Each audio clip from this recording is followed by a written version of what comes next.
It was a quiet morning at Delhi Airport.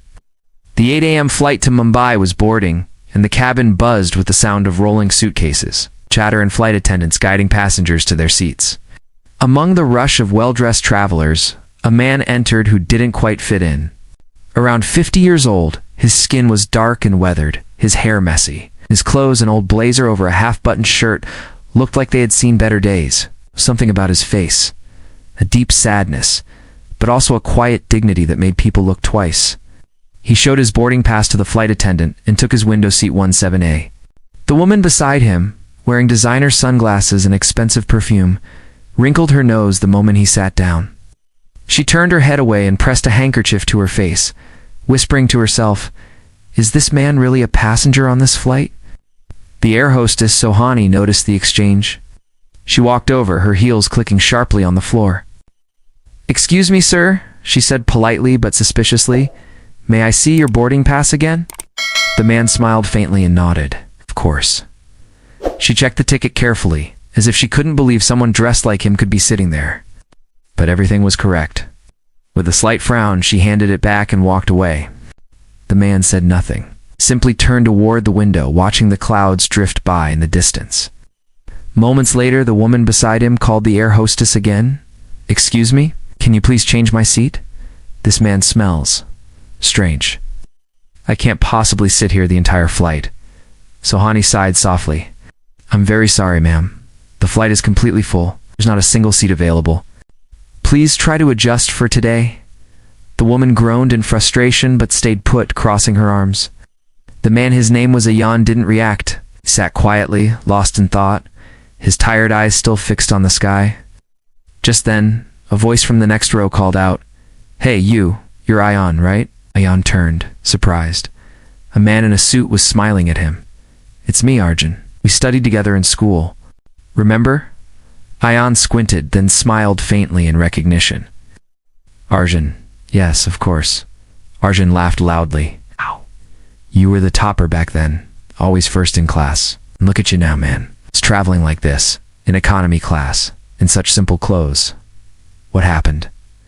Ayan just smiled softly. "It's a long story, Arjun. Maybe someday, when the time's right, I'll tell you." Arjun chuckled smugly. "Should have been more practical, Ayan. Look at I'm the CEO of a multinational company now, earning in lakhs every month." His tone carried more pride than friendship. Ayan didn't respond. He opened his small old bag and carefully took out a pair of glasses, their frames scratched and faded. His hands trembled slightly as he put them on, but his eyes were calm and focused. The plane began to move toward the runway. A gentle vibration filled the cabin as passengers buckled up. Suddenly, the aircraft shook slightly, and a few people gasped. The captain's voice came over the intercom. "Ladies and gentlemen, please remain seated and fasten your seatbelts. You're experiencing light turbulence." At first, no one panicked, but within minutes, the turbulence grew worse. The plane shook violently, drinks spilled, and passengers began to pray under their breath. Then came the chilling announcement from air hostess Sohani, her voice trembling. "Ladies and gentlemen, is there a doctor on board? We have a medical emergency." A man in his 50s immediately stood up. "I'm a doctor," he said, rushing toward the cockpit. The passengers waited in tense silence.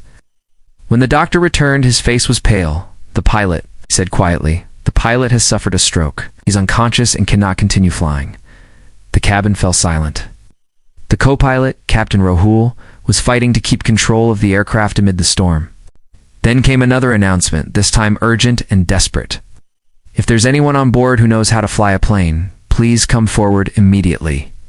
No one moved. Faces froze in fear. Children cried. The sound of the wind outside mixed with terrified whispers. And then, Ayan raised his hand. All eyes turned to him in disbelief. The same man who had been mocked just moments ago now stood up, his expression calm but resolute. Arjun laughed nervously. You'll fly the plane. You'll get us all killed. Sit down." Passengers began murmuring anxiously. "Is there no one else?" Someone whispered. "He looks like a beggar." But Sohani, trembling, asked carefully, "Sir, can you really fly an aircraft?" Ayan looked straight into her eyes. "Yes. It's been 10 years since I last flew. but I can try." There was something in his voice, steady, confident, that made everyone fall silent. From the cockpit, the co-pilot shouted, "If he has flying experience, send him in now. I can't hold this alone." Ion stood tall. His steps were no longer hesitant. The man they had all dismissed as a nobody was walking toward the cockpit with the quiet authority of someone who belonged there. When Ion stepped into the cockpit, the storm outside was raging harder than ever. Lightning flashed across the sky, and the plane jolted violently. The co-pilot, Captain Rahul, was drenched in sweat, gripping the controls with trembling hands. Ion calmly took a seat beside him.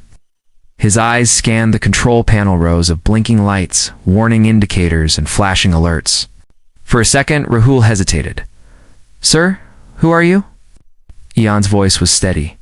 "Former pilot. Name's Ion Marar."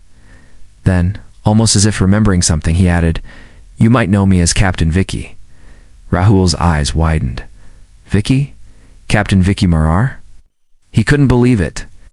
That name was legendary in the aviation world, known for a miraculous landing that saved over 300 passengers during a deadly storm more than 2 decades ago. But before he could say more, Ion's voice cut through the chaos. "Focus on altitude. Reduced to 10,000 feet. I'll handle the rest." His hands moved with precision, steady, confident, and experienced. Outside, thunder roared, and the plane lurched downward, drawing screams from the passengers. The oxygen masks dangled from the ceiling. Inside the cabin, panic spread like wildfire. People cried, held hands, and prayed. Arjun sat frozen, gripping the armrest so tightly that his knuckles turned white. The same man who had mocked Ion just minutes ago now prayed that this beggar-looking man would save his life. The intercom crackled to life. Ion's calm voice echoed through the speakers. "Ladies and gentlemen, this is your temporary pilot speaking. We're going through a rough storm, but everything is under control. Please stay seated and keep your seatbelts fastened. We will land safely." That voice, deep, composed, and reassuring, instantly changed the mood. Passengers who had been panicking moments ago now listened in stunned silence. In the cockpit, Ion's eyes flicked rapidly between instruments. "Right engine pressure's dropping," he muttered. "We'll need manual override." Rahul nodded, following his lead. Despite the storm, Ion's every move was precise. He radioed the control tower. "Delhi Control, this is Captain Vicky Marar. Our pilot is down due to a medical emergency. We request immediate clearance for emergency landing." There was a pause. Then a voice responded, disbelief clear in their tone. "Captain Vicky Marar, is that really you?" "Yes," Ion replied. "I don't have much time."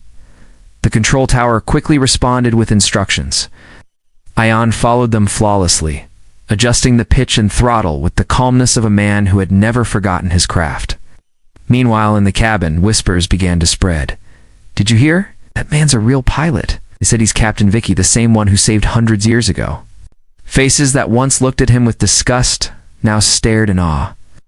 The woman who had pressed a handkerchief to her nose sat quietly, her eyes glistening with guilt.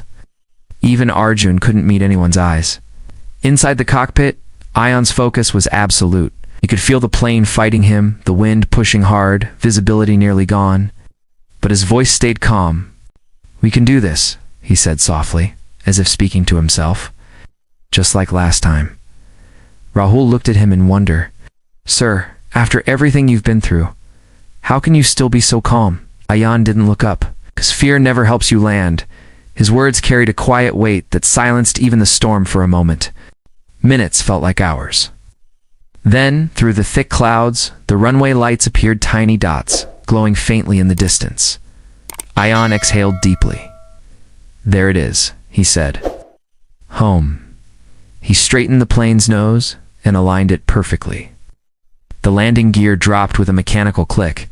The cabin fell utterly silent. Passengers closed their eyes, clutching armrests and praying. And then touchdown.